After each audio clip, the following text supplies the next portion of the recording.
Imagine a angústia de uma mãe, esperando ansiosamente por notícias de seu filho sequestrado, ou o desespero de um pai que não sabe se verá seus filhos novamente.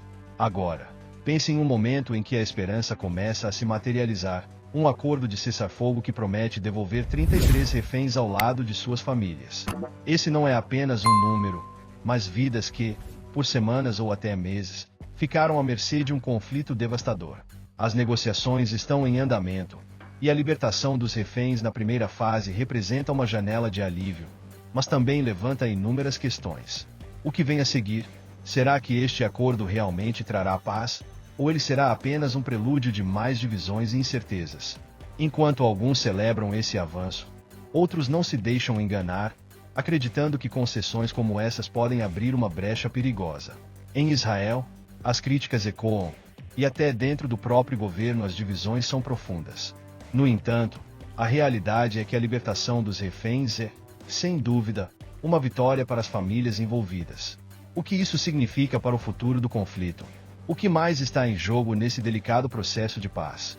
Vamos explorar juntos os nomes, as histórias e os desdobramentos dessa fase crucial de negociações que pode mudar o curso dessa guerra. O The Times of Israel divulgou que 33 reféns serão libertados na fase inicial do acordo de cessar-fogo. Esses reféns são uma representação dramática das vítimas do conflito, entre os quais estão mulheres, crianças, idosos e até mesmo pessoas com enfermidades. A diversidade no perfil dos reféns dá uma dimensão ainda mais profunda ao impacto humano do conflito, mostrando que não se trata apenas de números, mas de vidas, com histórias individuais que são agora, de alguma forma, aproximadas de suas famílias. As famílias desses reféns provavelmente viveram momentos intensos de angústia e espera, e saber que, finalmente, esse processo de libertação começa a se concretizar traz um alívio genuíno. Por trás de cada nome dessa lista, existe uma história de dor, resiliência e, agora, esperança. A libertação dessas 33 pessoas não é apenas um gesto simbólico. Ela representa a primeira etapa de um processo mais longo, que visa a devolução dos reféns em um cronograma que se estenderá por várias semanas. Esse movimento inicial pode ser um alívio para as famílias, mas também lança luz sobre o sofrimento de muitos outros que ainda permanecem nas mãos dos adversários. Como em qualquer processo de negociação em tempos de guerra, o que começa com uma concessão, não necessariamente significa que o fim do conflito está próximo. No entanto, há quem veja esse momento como um pequeno, porém significativo, passo em direção a uma paz que muitos acreditam ser possível. E, ao olhar para essa lista, é importante notar que as características dos reféns são variadas. Mulheres e crianças, que muitas vezes são as mais vulneráveis em tempos de guerra, aparecem em destaque na lista. Isso coloca uma lente ainda mais sensível sobre a situação, gerando discussões sobre como os conflitos impactam as populações mais frágeis. Aliás, é interessante pensar como essa diversidade de reféns, desde os mais jovens até os mais idosos, pode influenciar o rumo desse acordo e a percepção pública sobre ele. Isso nos leva a refletir sobre os próximos passos dessa jornada. O cronograma estabelecido para a libertação dos 33 reféns é um reflexo do complexo processo de negociação que envolve diferentes partes interessadas. No primeiro dia, 3 reféns serão libertados, um começo simbólico, que marca a introdução de um acordo tenso. Esse momento, ao mesmo tempo que traz uma sensação de alívio, também nos lembra de que o caminho até a libertação completa será gradual. A cada semana, mais reféns serão liberados, até que, 6 semanas após o início, todos os 33 sejam finalmente devolvidos às suas famílias. Esse ritmo semanal tem um significado psicológico importante, tanto para as famílias quanto para a opinião pública. A liberdade, mesmo que em partes, se torna uma realidade palpável, quase como um teste de confiança no processo. Esse cronograma revela muito sobre como negociações em contextos tão delicados são conduzidas. O planejamento de liberar os reféns em lotes ao longo de várias semanas é, sem dúvida, um movimento estratégico. Ele permite que as partes envolvidas mostrem comprometimento com o acordo sem ceder de uma vez por todas. É um processo que dá espaço para as tensões que naturalmente surgem em um conflito. Talvez a libertação parcial seja uma forma de estabelecer uma confiança gradativa de ambas as partes, sem comprometer a integridade do acordo como um todo.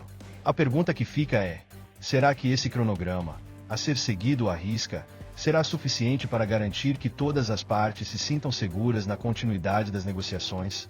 Por mais que a libertação dos reféns traga um impacto emocional positivo, essa estratégia de libertação em fases também é um campo minado de expectativas. As famílias esperam ansiosamente, mas é preciso entender que cada fase desse cronograma pode ser marcada por desafios imprevistos. Como o processo de paz é volátil e cheio de incertezas, a manutenção do compromisso de todas as partes será testada não só pela execução do cronograma, mas pela capacidade de lidar com as tensões que surgem a cada novo lote de reféns libertados. Como será o clima em Israel, por exemplo, quando os primeiros 3 reféns retornarem? Esse equilíbrio entre a esperança e a ansiedade é o que torna o acompanhamento de um cronograma como esse um evento que mexe com os corações e mentes de todos os envolvidos. O acordo de cessar-fogo, além de definir o cronograma de libertação dos reféns, detalha as condições específicas que garantem a inclusão de mulheres, crianças, idosos e enfermos.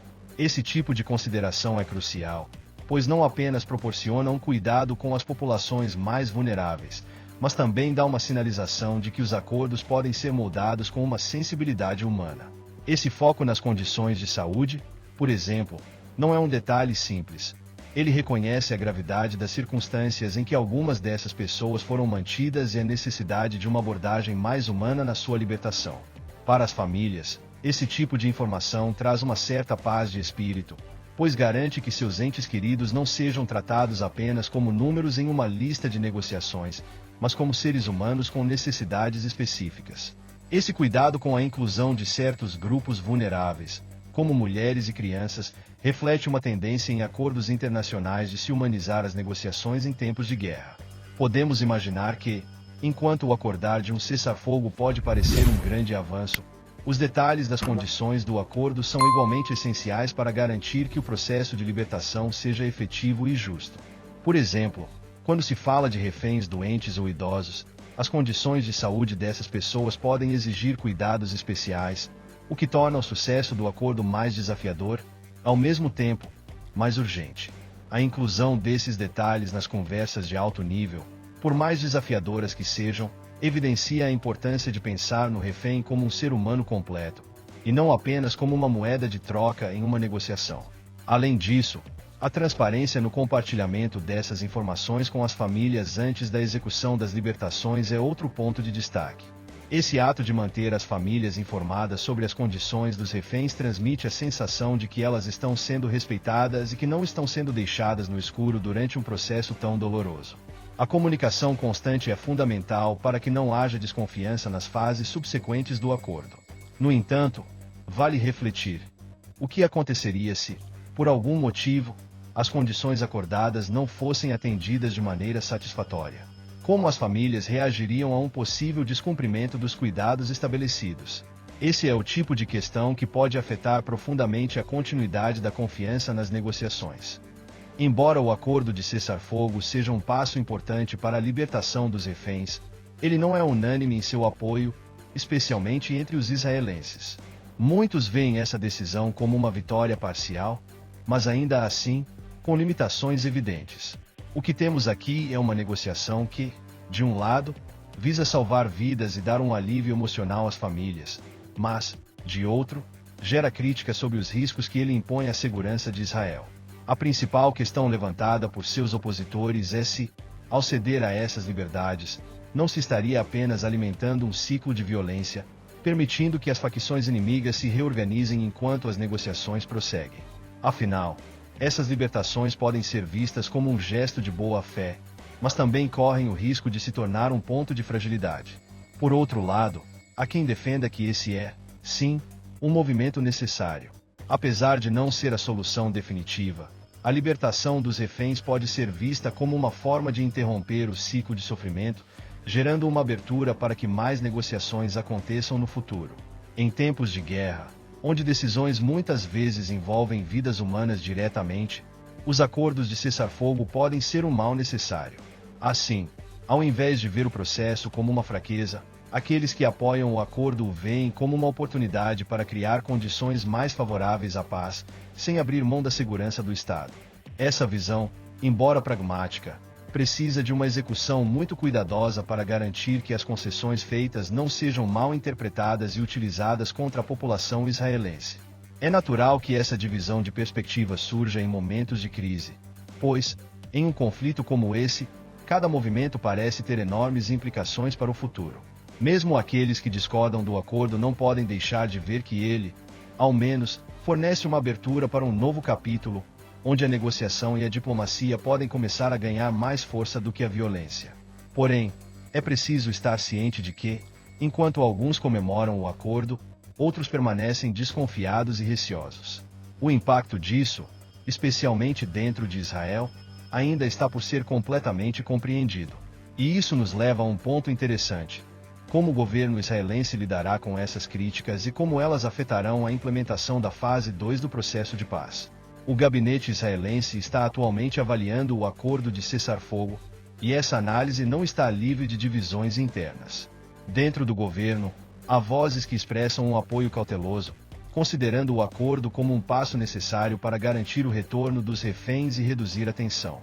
No entanto, a figura do ministro da Segurança Nacional, que se opõe publicamente ao acordo, destaca a complexidade política desse processo. Essa divisão no gabinete não é apenas uma questão de política interna. Ela também reflete as diferentes abordagens de como Israel deve se posicionar no cenário global enquanto lida com questões de segurança e, ao mesmo tempo, tenta preservar sua imagem perante a comunidade internacional. Quando um ministro de peso se opõe a um acordo, isso gera uma onda de críticas que pode afetar a confiança do público no processo. A oposição dentro do governo também destaca a dificuldade de equilibrar interesses conflitantes. De um lado, há a pressão para salvar vidas e evitar mais perdas humanas, e de outro, a preocupação de que qualquer concessão possa ser vista como um sinal de fraqueza ou até mesmo uma provocação para os adversários. A figura do ministro da Segurança Nacional, que se manifesta com força contra a ideia de libertar os reféns em troca de outros compromissos, exemplifica bem a tensão entre o desejo de paz e a necessidade de segurança.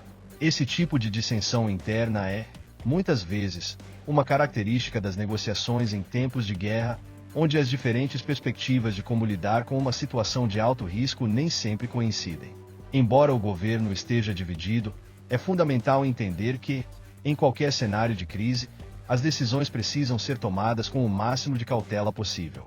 O fato de o gabinete estar envolvido em um debate sobre os méritos do acordo e suas implicações a longo prazo indica que há uma reflexão estratégica em andamento. A grande questão que paira sobre o processo é se o governo será capaz de alinhar suas diferentes facções para que o acordo seja implementado sem que isso gere ainda mais divisões internas. E, claro, com as críticas sendo lançadas de todos os lados, a verdadeira pergunta que surge é: será que o governo israelense conseguirá unir essas perspectivas distintas em nome de um bem maior? Ou a discordância interna enfraquece ainda mais o processo? O processo de libertação dos reféns está apenas começando, mas as implicações desse acordo de cessar-fogo vão muito além das primeiras libertações. Cada passo dado, cada nome liberado, é uma vitória, mas também um lembrete de que a paz é um caminho árduo, cheio de desafios e críticas. Como você, que está acompanhando esse processo, acredita que esses primeiros gestos podem moldar o futuro das negociações? Será que, com o tempo, outras questões delicadas serão resolvidas, ou estaremos diante de um ciclo contínuo de tensões e desconfianças?